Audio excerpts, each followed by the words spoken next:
Imepita siku 4 baada Amos Isoga apelekwe hospitali ya kitaifa ya Kenyatta, hali yake kidofia baada ya kung'olewa jino na mhudumu aliyekosa utaalamu wa kaongwa.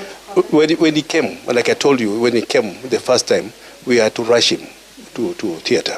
By yesterday, this was looking, now it was clearing up in the neck because of the initial intervention, but it has since now spread and is now accumulating about the chest. Okay. Yeah, and from the operation yesterday, that was cleared.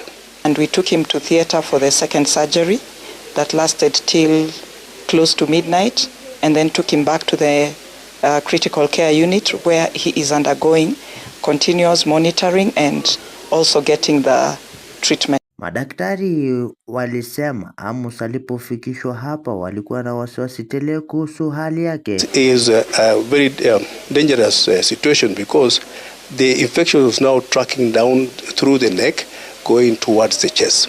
To be honest, this is one that I've seen by people who have within 20 minutes they have lost their lives. I can say one of the things that helped this gentleman was that he was rushed to theater.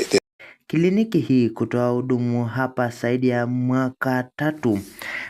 We had already confirmed in our records that that clinic does not exist in our records.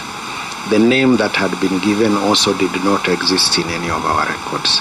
So this was generally an illegal clinic operating illegally.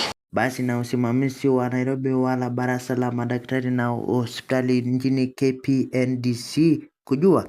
Na sasa Amos amefariki kupitia maumivu haya yaliyopitia baada ya kung'olewa jino. Ama hajasomea. Sio sisi wananchi, sisi hatuwezi ingilia biashara ya mtu. Hii ni biashara yake na hatuwezi jua kama amesomea. Haya yakijiri huku pelelezi kupewa mamlaka ya ofisi kutafuta mtaalamu huyo. Nikiripotia runinga ya EFC kaunti ya Nairobi, jina langu ni Kasaina Maxwell.